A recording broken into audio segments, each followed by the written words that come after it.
Nada, quisiera simplemente presentar, digamos, decir un par de cosas muy generales, después pasarle la palabra a Mariano para que presente a los invitados de hoy.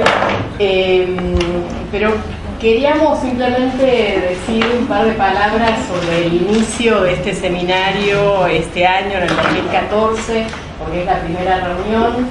Y por un lado, cuando me ponía a pensar en esto, digo, bueno, es el octavo año consecutivo de este seminario, reuniéndonos mensualmente, lo cual ya nos vuelve una mala costumbre en el instituto, y no quería dejar de mencionarlo porque personalmente es un gusto poder iniciar otro año de este espacio de reuniones que no sé, creo que para varios de nosotros ha sido muy importante. Entonces, en ese sentido, bueno, me alegra mucho poder contar con esta reunión hoy, con varios invitados, con una reunión extendida de lo que es habitualmente nuestro espacio de reunión del seminario. En segundo lugar, que bueno, esta reunión en parte conecta con la última del año pasado, que fue sobre el documental político a 40 años de la caída de Allende en Chile, y que tuvo, digamos, como iniciativa también la idea de conectar Chile, Argentina, América Latina, y en ese sentido poder cerrar el año pasado con una reunión con varios invitados chilenos y ahora iniciar, digamos, esta reunión con varios invitados mexicanos, también me parece muy auspicioso respecto de lo que también intentamos que fuera en el seminario una constante, que es pensar este espacio como un espacio de intercambio, principalmente, aunque no solamente, con colegas, con amigos, con investigadores de América Latina.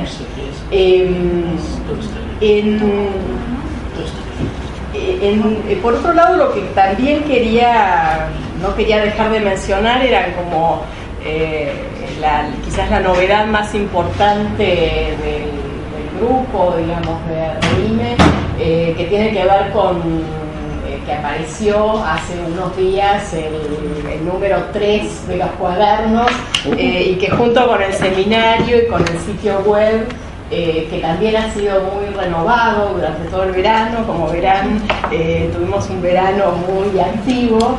Por un lado, el sitio web tiene varias cosas nuevas, y por otro lado, presentamos el otro día en el marco del Congreso de ASAECA este número 3 de los cuadernos de RIME, que además incluye un DVD, con lo cual pensamos que es un crecimiento importante respecto de lo que veníamos haciendo. En todo caso, hubo ya una presentación y veremos de qué manera esto va a ir ocupando distintos espacios en el seminario, pero quería contarlo, y bueno, en parte agradecer a Mariano, que es parte del grupo, haber colocado en el proyecto de RIME una investigación que es de él, ¿no? Así que decir simplemente en público que es una alegría, digamos, del grupo poder tener este cuaderno y este DVD acá. Y después, como las novedades, simplemente un detalle a pie de página, y es que estamos en vísperas de un fin de semana largo con el feriado del 24 de marzo, el lunes, y vamos a comenzar el 24 un nuevo dossier dentro del sitio que tiene que ver en parte con ese aniversario, que es sobre la televisión y la dictadura en Argentina, y la idea es ir lanzando artículos sobre las distintas provincias, digamos. Va a estar colgado a partir del lunes un artículo sobre la televisión y la dictadura en Santiago del Estero, lo cual creo que es importante en términos de la escasez de material que tenemos sobre ese tema en general, pero en particular sobre las provincias, ¿no? Así que bueno, eso es como el nuevo proyecto. Y bueno, simplemente plantear, quisiera pasarle la palabra a Mariano y queríamos ser muy breves, esta reunión que creo que conecta en muchos sentidos con algo del proyecto de este seminario y de REIME, que es, por un lado, la presencia del cine, del audiovisual, que creo que es muy fuerte en la imagen, en el espacio del seminario. Por otro lado, bueno, el periodo de las presentaciones que vamos a oír hoy, que también en muchos sentidos nos es muy afín, muy importante en términos de preocupaciones, de intereses de varios de los que formamos este espacio. Así que simplemente agradecer y después seguiremos charlando. ¿Sí? Así que... No, 2 palabras nada más sobre la reunión de hoy. En realidad aprovechamos la oportunidad, como siempre hacemos, por escasez de recursos, de que los compañeros, los colegas de México estuvieron en el Congreso ASAECA, que aquí hubo varios que estuvimos también, el fin de semana pasado, para invitarlos a hacer esta charla. Pero quería decir una palabra sobre el SWAC, el grupo que ellos integran, que después va a presentar Jessica, entonces tampoco me quiero anticipar mucho. En realidad nosotros les pedimos armar un programa que nos permitiese pensar un momento del cine mexicano que era entre los 50, que le llamamos la renovación, y los 70, que le llamamos el momento político, ¿no? El post-68, el 68. El programa en ese sentido se armó de esa manera.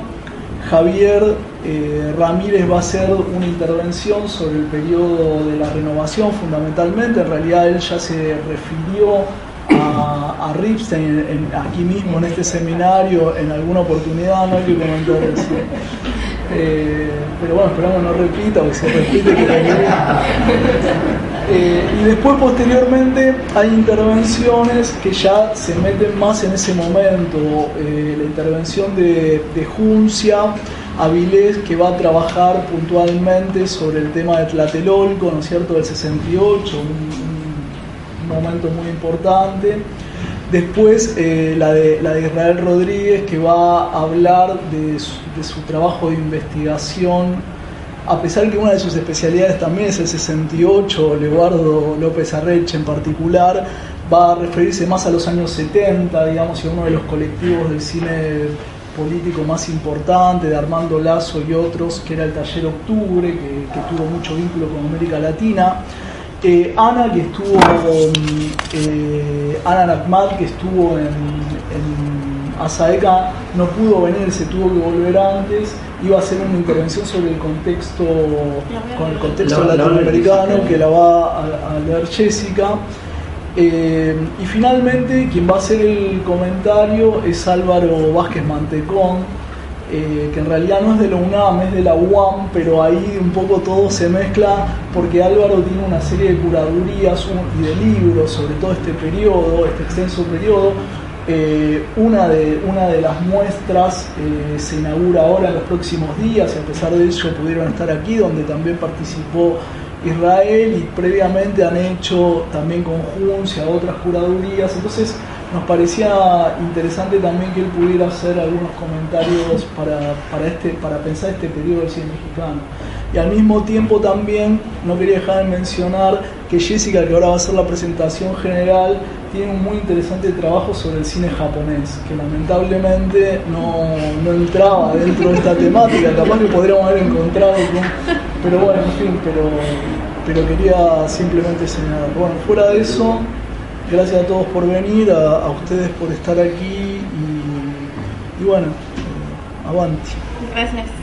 Bueno, gracias en primer lugar al seminario por acogernos hoy, y a Mariano, que siempre nos apoya mucho, y a Mirta por darnos el espacio acá. Y ya más o menos Mariano les platicó de lo que van a hablar mis compañeros. Yo lo que voy a hacer es presentarles lo que hacemos nosotros como seminario. No estamos todos, somos alrededor de 15 personas. Y pues el seminario se conformó en 2010. No somos un seminario oficial e institucional dentro de la UNAM. Estamos acogidos por el posgrado de Historia del Arte, aunque habemos gente que somos de otros posgrados, principalmente de comunicación, también de estudios latinoamericanos. Y pues en 2010 nos juntamos a raíz de una clase justo de Álvaro. Y principalmente, digo, desde mi punto de vista, México tiene una amplia tradición de estudios de cine, pero sobre todo a nivel historiográfico y sociológico. Nosotros, digamos que lo que le agregamos un poco a esta tradición es una vertiente analítica que no está consolidada todavía en México.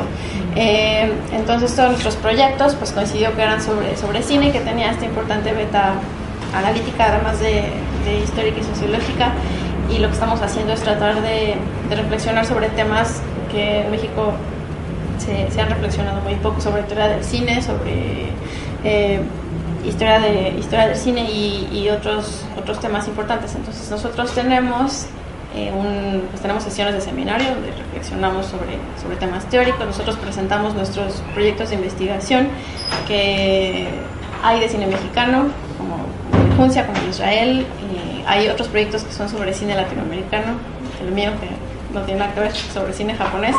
Hay otros proyectos que son de estudios de género. Entonces tenemos como una diversidad de temas y presentamos nuestros proyectos y entre todos ahí nos ayudamos. Y entre nuestras principales actividades pues están dos, que la primera es la organización anual del Coloquio Universitario de Análisis Cinematográfico, que es el primero en su especie en México. Es un coloquio universitario sobre análisis de cine, pero es un evento pionero. Ya vamos por la 4ª edición.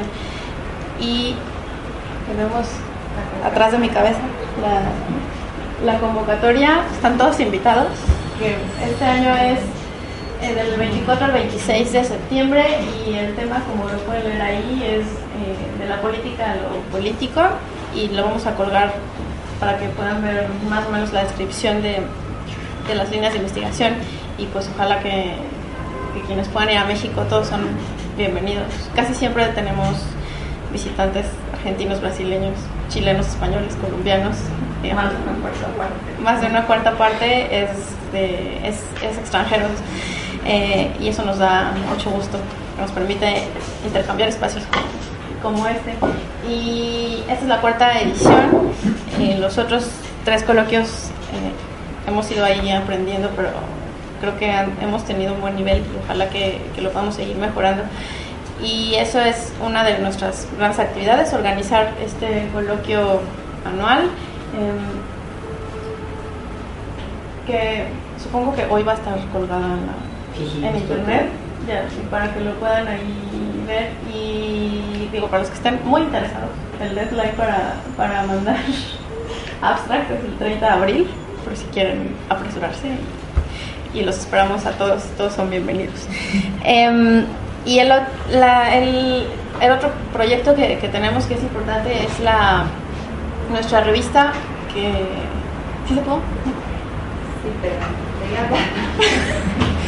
el otro proyecto que tenemos es una revista electrónica de análisis, que se las quería mostrar, que se llama Montajes, pero creo que no tenemos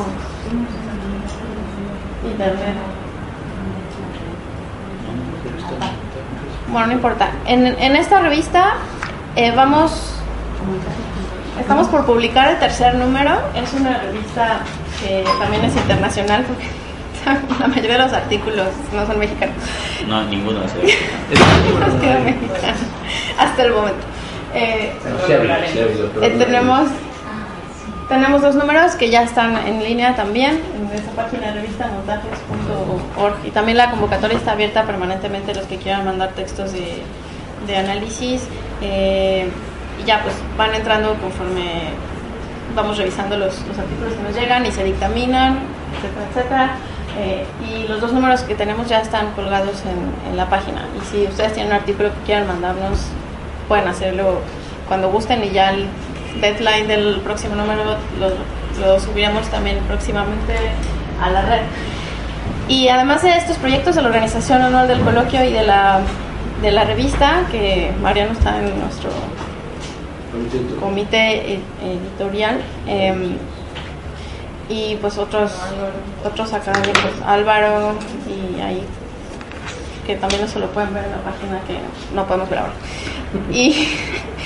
Y bueno, también la universidad de pronto nos llama para organizar eventos, como el año pasado fue el aniversario de la Escuela de Cine de la Universidad, y nos invitan a organizar ese tipo de celebraciones o eventos que tienen que ver con cine. Nos invitan, el Festival Internacional de Cine de la UNAM nos invitó en una ocasión a participar en un programa de radio. Uno de nuestros integrantes casi siempre está en el programa de radio del Festival de Cine. Entonces, nos da mucho gusto que más o menos empezamos a tener visibilidad por el tipo de trabajo que hacemos. Y bueno, ahora lo que prepararon mis compañeros ya se los describió Mariano. En algunos casos, como Juncia y como Isra, forman parte de sus investigaciones de posgrado. En el caso de Javier solo es porque es multidisciplinario y todo abarcador, y eso está muy bien. Y bueno, esto es parte de lo que hacemos, y ojalá que pues podamos seguir estableciendo contacto, y todos son bienvenidos a los que quieran ir a México, y ya podemos abrir espacios como este de compartir experiencias académicas. Y muchas gracias por recibirnos hoy, y ojalá que les guste. ¿Ya se quedó? Sí, pero no se puede navegar, pero pueden entrar ustedes revistamontajes.org, está la convocatoria, las normas editoriales. Y ahí pueden ver los números que ya llevamos, y si tienen artículos pueden mandar. Artículos y reseñas, ¿no? Artículos y reseñas. Ahí, por si tienen un libro que quieran reseñar, nos lo pueden mandar la reseña o sugerirnos, y nosotros buscamos algo. Nos mandan el libro, nosotros buscamos algo y lo reseña. Exacto. Y pues ya básicamente eso es lo que hacemos, y pues les agradezco nuevamente, y ya les doy la palabra a mis compañeros. ¿Te ayudo y no lo pasar? Sí, pero no sé dónde están las imágenes que yo veo. Están en el otro. ¿Aquí? No, bueno. No, pero aquí lo que tengo es como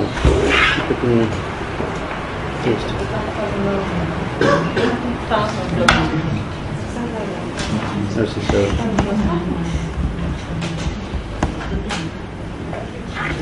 Internet de luz.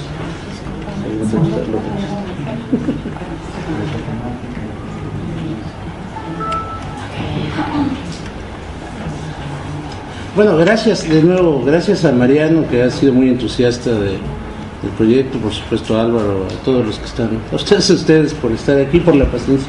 Me parece que estamos hablando lo que acordamos un poco con Mariano, o lo que nos parecía que era muy útil, era hablar de este periodo en el cine mexicano, que realmente a nosotros nos es motivo de muchas preguntas, de un cuestionamiento constante, porque en el fondo la pregunta es, la pregunta de fondo, la pregunta constante que ronda muchas veces las discusiones en nuestro seminario es ¿por qué o cuál es el lugar que ocupa el cine mexicano en las discusiones sobre el nuevo cine o sobre los cines latinoamericanos, sobre los nuevos cines en Latinoamérica?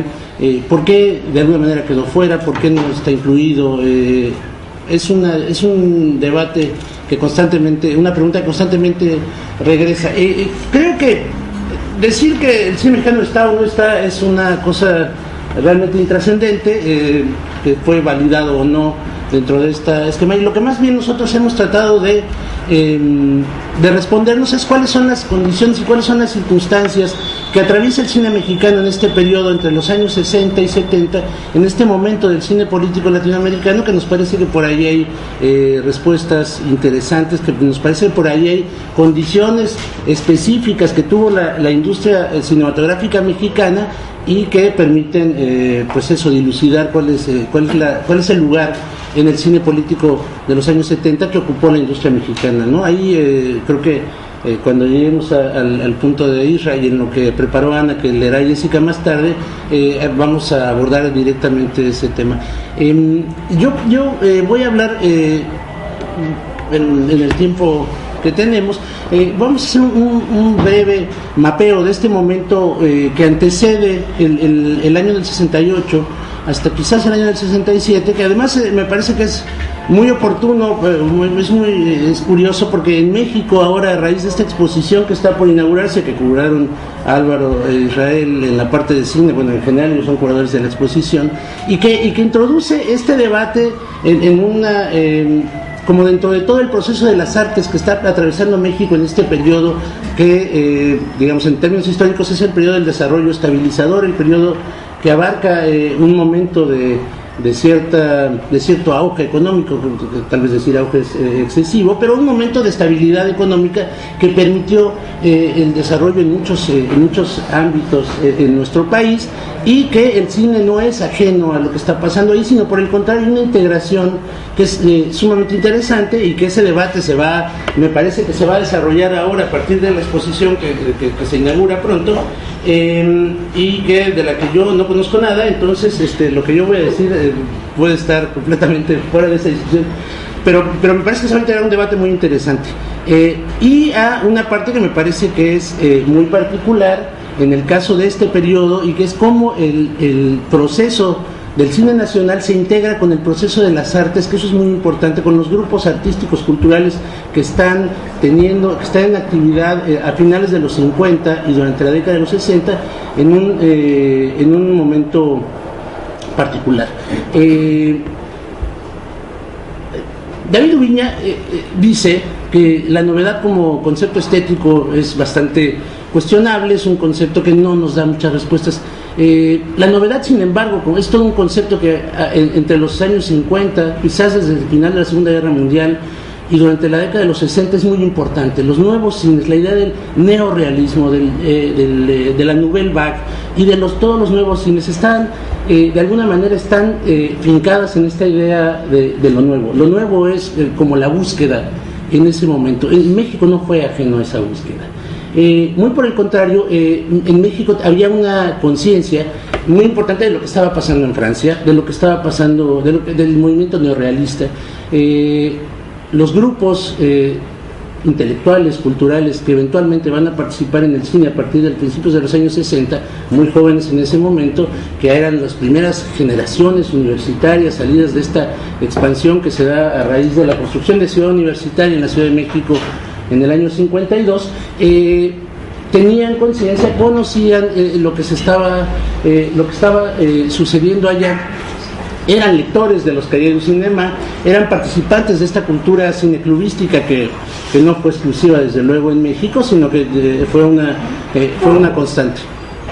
Estos chicos universitarios son los primeros que están participando en cineclubes, y a partir de esta cultura cineclubística y a partir de la lectura de los cahiers du cinema y de todas las revistas que están dando en el cine, están con esta conciencia de lo que está pasando en el mundo, y también con esta necesidad de repercutir, como va a suceder en muchos países, de repercutir en México la experiencia Nouvelle Vague y la experiencia de Godard, Truffaut, René, etcétera. Conocen todos estos movimientos, y esto confluye con un momento que se dice constantemente de crisis. Es un concepto, hablar de la crisis del cine nacional es un lugar común que a veces vale la pena como cuestionarse, no sé cuál crisis.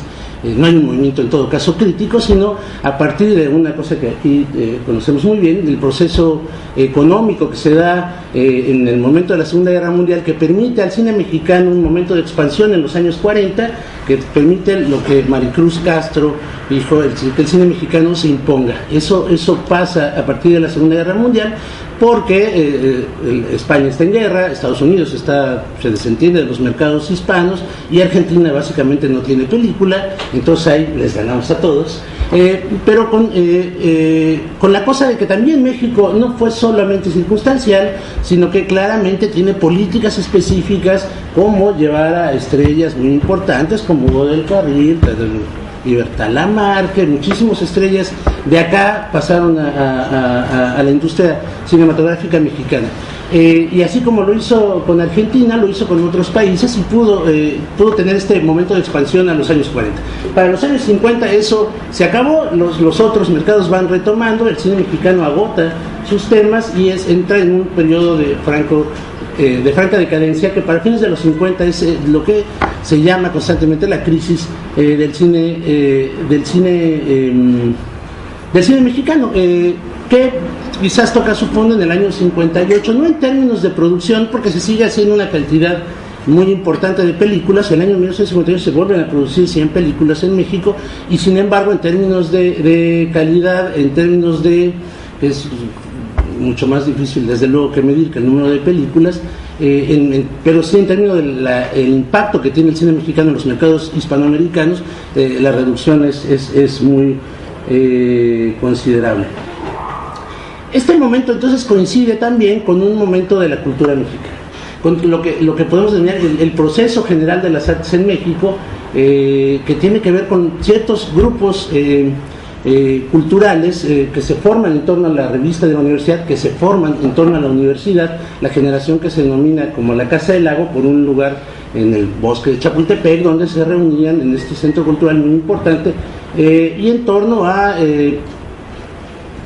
García Terrés, el director de difusión cultural de la universidad, pero también en torno a Fernando Benítez y en torno a los suplementos culturales que él dirigió, se forma un grupo intelectual en el que participan muy jóvenes todavía, José Emilio Pacheco, Carlos Fuentes, muchos otros escritores importantes que están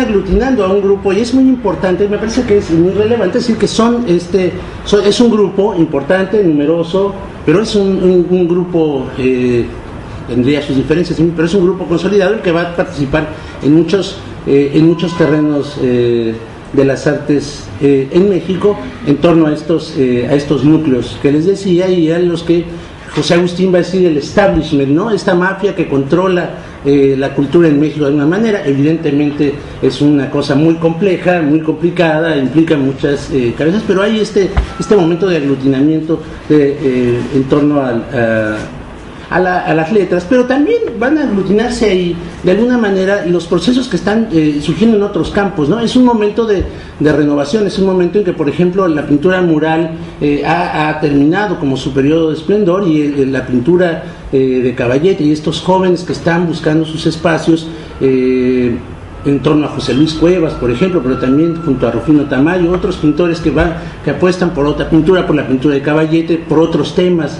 que tienen otra cultura más cosmopolita, van a irse quizá imponiendo, que van a ir estableciendo, que van a ir ganando espacio. Esta tensión es la que está sucediendo, y también el cine mexicano va a repercutir de alguna manera en esos terrenos. El cine mexicano entonces tenía una gran figura que era quizás la guía de todos los jóvenes que van a intentar, esa es, me parece la mejor descripción, que van a intentar renovar el cine mexicano a principios de los años 60, y era Luis Buñuel. Luis Buñuel era como el ejemplo a seguir, como esta figura patriarcal, ¿no? de todos estos chicos, que impulsó a algunos de ellos en la dirección, y en torno a Buñuel se van también a aglutinar. Había ya algunos intentos. Lo que va pasando cuando la producción mexicana va perdiendo fuerza es que el sindicato se va cerrando, y llega este momento donde que no pueden entrar nuevos directores a la industria, porque para ser un director había que estar en el sindicato, y para estar en el sindicato había que haber dirigido una película. Entonces, de esta manera era imposible que nuevos directores se integraran a a la industria en este momento. Hay un momento que es muy importante, del que tuvimos oportunidad de reflexionar hace un par de años, cuando se cumplieron justo 50 del momento del Grupo Nuevo Cine, y que tiene que ver con cuando en 1960 se intenta poner una ley de censura, que al final no se estableció, pero esa ley de censura logró unir a muchísimas personas. Todos estos grupos, en esas reuniones en el Cineclub del IFAL, participaron Luis Buñuel, Carlos Fuentes, muchas figuras relevantes, algunos muy jóvenes, otros ya más consolidados. Y de esas reuniones va a surgir el Grupo Nuevo Cine. No es que ahí se forme, pero de esos diálogos que están cuando se unen para tratar de enfrentarse a esa ley de censura, va a surgir un nuevo grupo de aspirantes a cineastas, como se dijeron, de los cuales prácticamente ninguno llegó a consolidarse como tal, pero que sí establecieron una serie de cuestiones, que sí participaron en una serie de la renovación que sí se da en el cine mexicano, que tiene poco que ver con la producción, pero que tiene mucho que ver con el pensamiento, con la crítica, con la enseñanza cinematográfica, porque de alguna manera, a partir del Grupo Nuevo Cine, no únicamente, pero eso que está en torno a este momento, se va a formular la primera escuela cinematográfica, que surge poquito tiempo después y que los primeros maestros habían participado en Nuevo Cine. Se va a articular los primeros intentos de establecer una historia del cine mexicano, que va poco tiempo después, a partir de García Riera y de Jorge Ayala Blanco, los primeros grandes críticos, que también son los primeros grandes compiladores de la historia del cine mexicano. Poco tiempo después, Aurelio de los Reyes, a principios de los años 70, también va a empezar a historiar los inicios del cine mexicano. Me parece que es parte, no son lo mismo desde luego, pero son parte de este mismo proceso general que se está dando de renovación. En el año entonces 61, el Grupo Nuevo Cine lanza un manifiesto donde deploran las condiciones en las que sucede el cine nacional, y hablan de toda la necesidad de que haya enseñanza cinematográfica, de que haya una cinemateca, que la Universidad Nacional empieza a formar también en ese momento, la necesidad de que haya muchos cambios pues en general en el cine mexicano.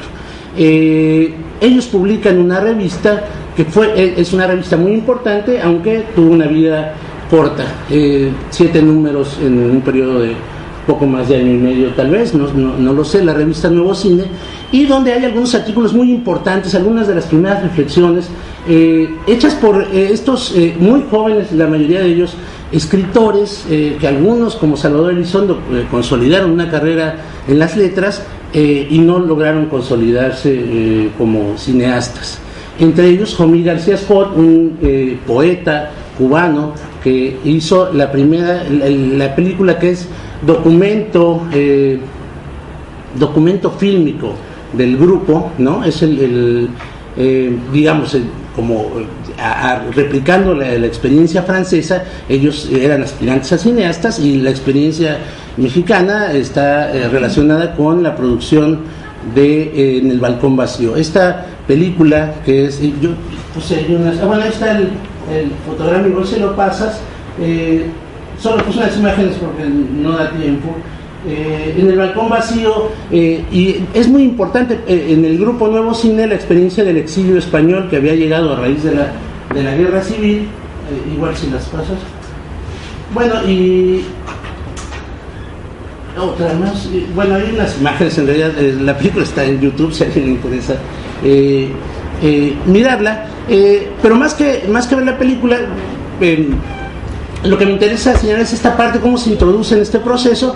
Es una película hecha con un ínfimo presupuesto, que se filmaba domingo a domingo durante algo así como un año, con Jomí García Scott, que la dirigía, y Emilio García Riera, que prácticamente la financiaban de su bolsillo, no se dedicaban a esto. Es más, García Riera vendía refrigeradores, si no me equivoco. En fin, no eran las condiciones en las que se produce esta primera película, y única. Después Salvador Elizondo hizo una película, Apocalipsis 1900, de la cual él mismo se sintió tan arrepentido que la mantuvo enlatada 40 años hasta que se murió y eventualmente se conoció.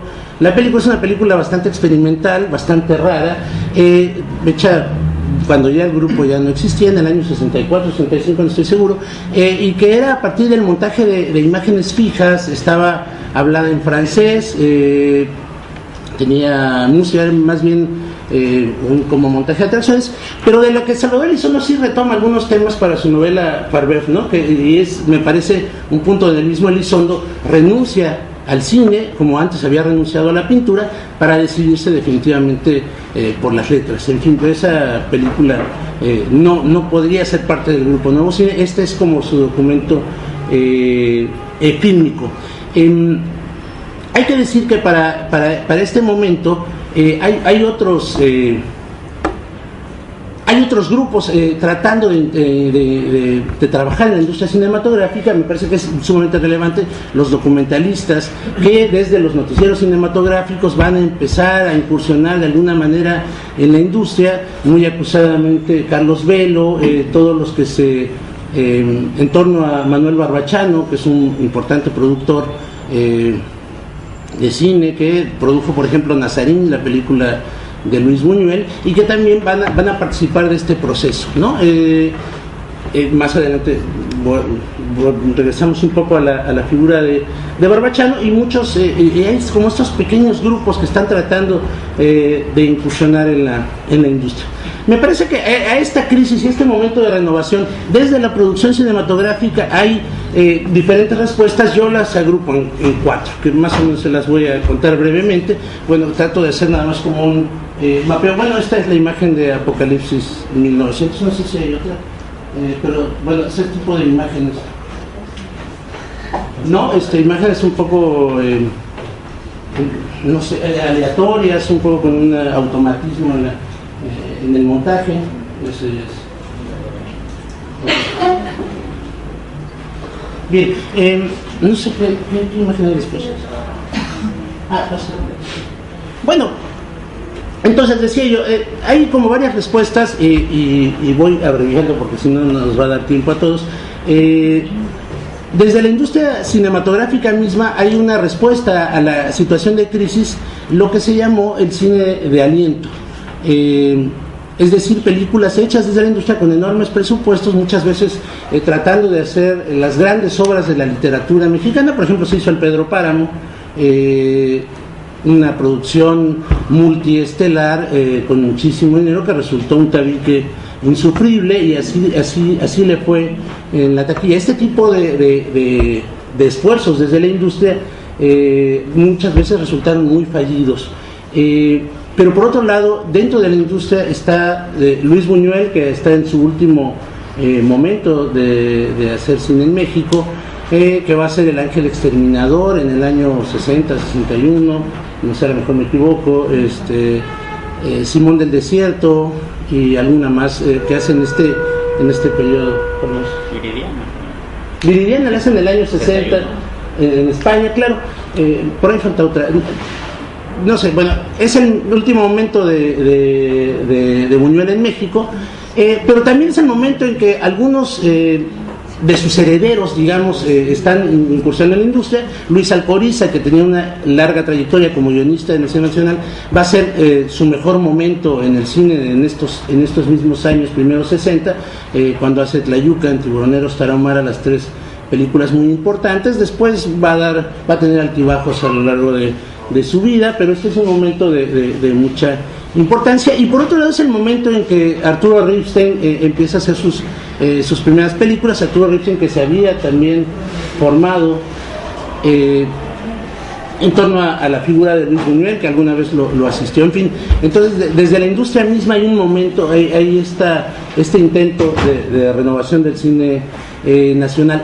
Otra parte importante de la renovación viene desde la Universidad Nacional, ¿no? La universidad en el año 63 forma su escuela, y muy pronto va a empezar a tener una producción un poco underground, un poco desconocida, y va a ser hasta el año 68 que, a raíz del grito, 68, 69, 70, va a consolidarse como escuela propiamente, y ahorita se va a hablar de eso. Entonces yo abrevió, pero sí tiene algunas figuras muy importantes.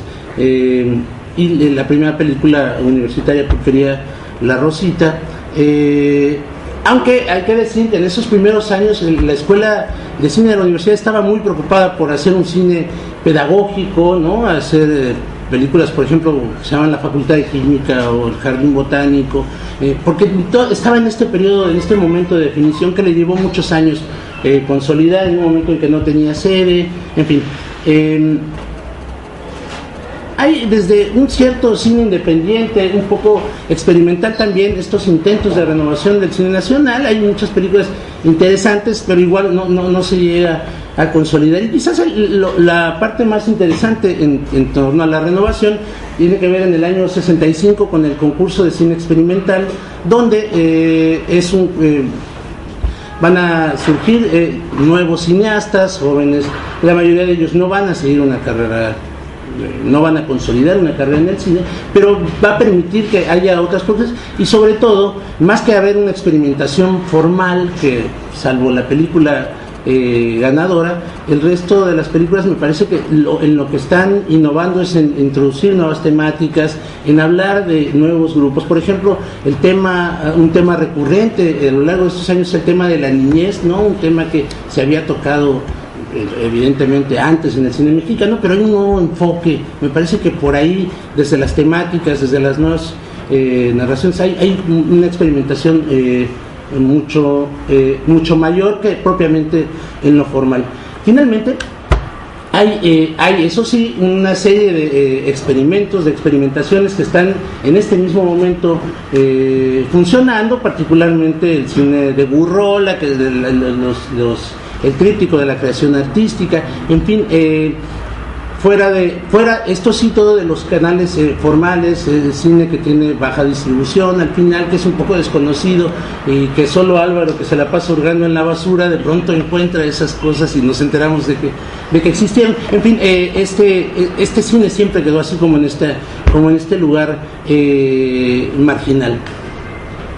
A partir del Grito, cosa de la que no voy a hablar porque voy a hablar con mucha amplitud funcia, va a haber una transformación, y sobre todo lo que me parece que se da es hasta ahora este cine está más ligado como es un cine en general, obviamente estoy hablando de muchas películas, es un cine más intimista, menos social, si es político no lo es desde lo social todavía. Me parece que a partir del Grito y después Israel nos va a contar una experiencia concreta de un grupo, va a haber esta pequeña transformación. Es interesante también constatar que la mayoría de los cineastas de los años 60, de los que un poco he hablado aquí de manera muy general, no van a hacer una larga trayectoria en el cine. Algunos sí, como Arturo Ripstein, algunos más que hacen sus primeros ejercicios, como Casals, como Hermosillo, que están empezando en los años 60, van a tener una trayectoria importante. Pero la mayoría de estos cineastas no hicieron una trayectoria, en todo caso, en el cine, ¿no? Algunos en las letras, otros en otros procesos, como Gurrola, que tuvo una larga trayectoria en el teatro, pero el cine va a ser este momento de transformación del que creo que nos va a hablar Juncia. Si quieres, vemos rápidamente las imágenes. Esta imagen corresponde en el Parque Hondo, una película súper interesante, un mediometraje de Salomón Leitier, que después también tuvo por ahí un largometraje y desapareció. Así que las pasamos rápido para ver. Me interesa cómo ellos están retomando al registro directo, ¿no? Están todas estas películas, el escenario es la Ciudad de México casi invariablemente, los temas son urbanos. En fin, Azul, la primera película de Marcela Fernández Violantes y una de las primeras películas de producción universitaria, que es una película bastante interesante. Después Marcela sí tiene una carrera en el cine mexicano, si bien azarosa, si quieres pasar, igual como funcionaria, y de nuevo con el tema de la niñez. Pásale. Leobardo López Areche, que si quieres pasar, Leobardo, este es El jinete del cubo, que es sin duda el cineasta más importante de este momento universitario, aunque también su obra es invisible, salvo que la ha visto Israel, que la conoce muy bien, pero en general es una obra que quedó como... Bueno, y con eso ya le doy la palabra a Juncia, y muchas gracias a todos. Gracias. donde quieras, sí, podés hablar de ahí. Bueno, yo la verdad había preparado una cosa un poquito diferente, pero me adapto. Yo un poco pensé que, dado que Mariano tiene el texto sobre el 68, el tema más o menos Pero para un segundo. conocido. Sí, quería hacer un comentario. Vamos a hacer 3 intervenciones. En todo caso, ahí paramos un momento a hacer algún intercambio después de la de Israel y hacemos las 2 últimas de Ana y de Álvaro. ¿Está bien? Así, si quieren hacer un intercambio, lo hacemos después de. Ahora sí, disculpa. No, bueno, yo de pronto un poco di por sentado que ya el tema del 68 más o menos lo tienen un poco entendido, y a lo mejor ahorita estoy pensando que tal vez no tanto. Entonces que tengo que dar un poco una especie de introducción, pero sí, está en el pueblo. Yo me había planeado hablar estrictamente 20 minutos, entonces están las imágenes, pero bueno, nos vamos parando. Pues sí, en 68, el movimiento estudiantil de 1968 en México pasa, me voy a parar un segundito para explicarlo. Un movimiento de aproximadamente 3 meses que tiene una finalidad bastante específica, que es tratar de parar la represión, lo que sea que esto pueda ser entendido. Entonces